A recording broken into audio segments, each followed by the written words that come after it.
ચાલો. દીપિકા છે ને એ મારા પડોશી છે અને અમે બંને સામસામે રહીએ છીએ. એકચ્યુઅલી દીપિકા સુરતની છે એટલે અમારી કાઠિયાવાડી વાનગી અને તેની સુરતની વાનગી છે ને આપલે થતી જ હોય. અને સૌથી મોટી બાબત એ છે કે મારા ઘરનું જમવાનું જ્યારે મારી દીકરીઓને ના ભાવે ને ત્યારે એના ઘરે જઈને એ જમી આવતી હોય છે.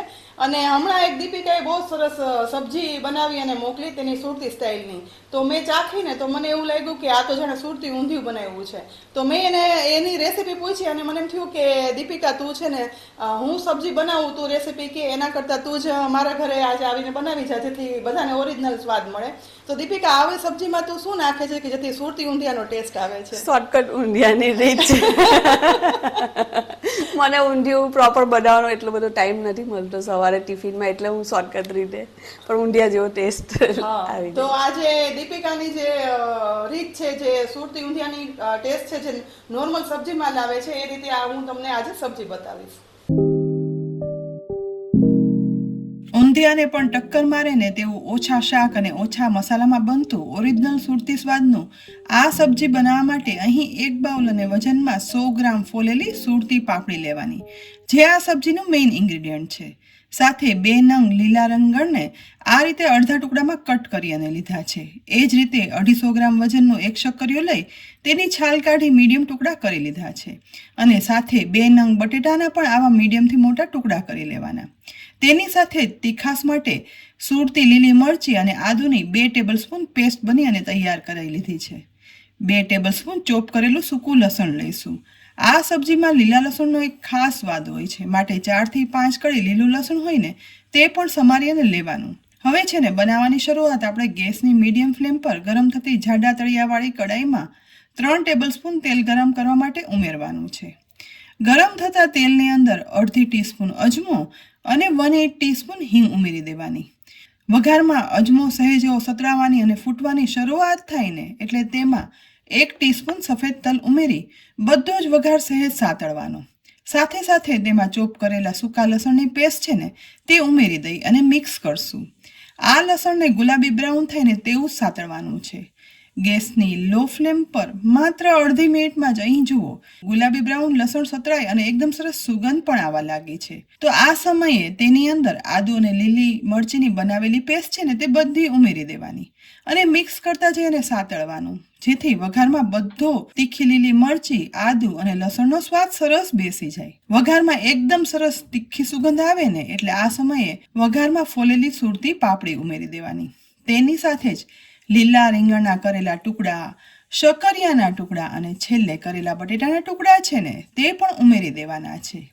હવે વઘારની અંદર ઉમેરેલા શાકભાજી સહેજ એવા સાતળી લેવાના. બધું બરાબર મિક્સ થઈ જાય ને એ પછી અડધી ટીસ્પૂન હળદર પાવડર અને સ્વાદ પ્રમાણે એટલે કે અહીં અડધી ટીસ્પૂન મીઠું ઉમેરી દેવાનું. ફરી બધું એકદમ સરસ રીતે મિક્સ કરી લેવાનું અને 1 મિનિટ સુધી આ રીતે સાતળવાથી મસાલા, કરેલો વઘાર એ બધું શાક સબ્જીમાં સરસ ભળી જાય છે. લગભગ 1 મિનિટ આ રીતે સાતળતા વઘારનો સ્વાદ અને સાથે ઉમેરેલા મસાલા છે ને તે સબ્જીમાં બેસી જશે અને તેનો સ્વાદ છે ને તે ઉભરી અને બહાર આવશે. એ પછી હવે અડધો ગ્લાસ જેટલું પાણી ઉમેરવાનું છે. આ સમયે સાથે 1/8 ટીસ્પૂન જેટલો પાપડ ખાર પણ ઉમેરી દેવાનો. જો પાપડ ખાર ના હોય ને તો બેકિંગ સોડા 1/8 ટીસ્પૂન જેટલો ઉમેરવાનો અને શાકમાં વઘારી અને મિક્સ કરી દઈશું. પાપડ ખાર ઉમેરવાથી ઉમેરેલી સુરતી પાપડી છે ને તે એકદમ સરસ ચડી પણ જશે અને પાપડીનો લીલો કલર છે ને તે સબ્જી બન્યા પછી એવો સરસ ગ્રીન જળવાઈ રહેશે.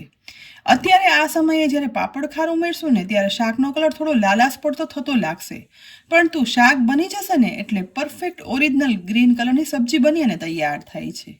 બસ હવે ઢાંકણ ઢાંકી અને ગેસની લો ફ્લેમ પર આ સબ્જીને લગભગ 20 મિનિટ ચડવા દેવાની છે. અંદાજે 10 મિનિટ સુધી ચડ્યા પછી હવે ઢાંકણ ખોલી એકવાર આ શાકને ચેક પણ કરી લઈએ. અહીં જુઓ પાપડી થોડી એવી ચડી ગઈ છે પરંતુ હજી પણ કાચી છે. તો આ સમયે જરૂર પડે ને તો ઉપરથી થોડું એવું ગરમ પાણી મેં કરી અને રાખ્યું હતું તે ઉપરથી ઉમેરી દેવાનું, જે લગભગ 1 કપ જેટલું છે. ફરીથી ઢાંકણ ઢાંકી ગેસની સાવ લો ફ્લેમ પર આ શાકને એમનેમ જ ચડવા દેવાનું છે, જેથી તેનો ઓરિજિનલ મીઠો સ્વાદ ડેવલપ થશે. વધારે 10 મિનિટ ગેસની લો ફ્લેમ પર ચડ્યા પછી હવે આ શાકનું ઢાંકણ ખોલતા અહીં જુઓ શાકનું પાણી છે ને તે બધું વળી ગયું છે અને મીડિયમ કન્સિસ્ટન્સીની એકદમ સરસ ગ્રેવી બની તૈયાર થઈ છે.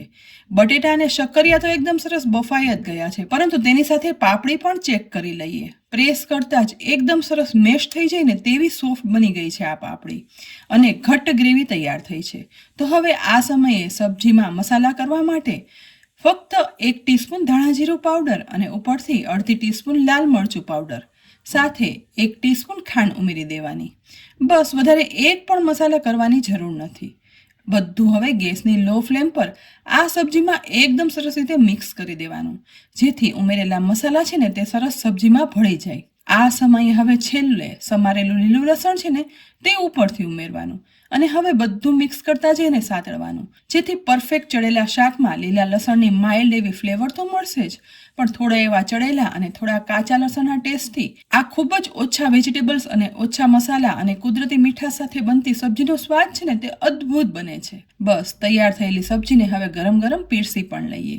ગરમ આ સબ્જી રોટલી પૂરી સાથે પીરસો કે પછી એકલી ચમચીએ ખાવ ને તો પણ ઊંધિયાનો સ્વાદ ભૂલાવી દે ને તેટલી ટેસ્ટી બને છે. મારા ઘરમાં તો આ સબ્જી બધાને બહુ જ ભાવે છે, માટે જ મેં આ રેસીપી મારા પડોશી પાસેથી લઈ અને હું હવે બનાવું છું અને તે જ તમારી સાથે શેર કરી છે. તો ફ્રેન્ડ્સ, જો ઊંધિયું બનાવવાની પ્રોસેસ લાંબી લાગતી હોય ને તો બસ આ રીતે ઓછા શાકભાજીમાં અને ઓછા મસાલામાં ધીમા તાપે આ રીતે શાક વઘારી અને ચડવા દેશો ને તો ઊંધિયા જેવી જ કુદરતી મીઠાશ આ સબ્જીમાં આવી જશે. બસ, પછી ઊંધિયાનો સ્વાદ તો ચોક્કસ ભૂલાઈ જશે. ફ્રેન્ડ્સ, આ સબ્જીની રેસીપી કેવી લાગી ચોક્કસથી બનાવજો અને પછી કહેજો. રેસીપી ઉપયોગી લાગી હોય ને તો લાઇક કરી અને શેર કરી લેજો.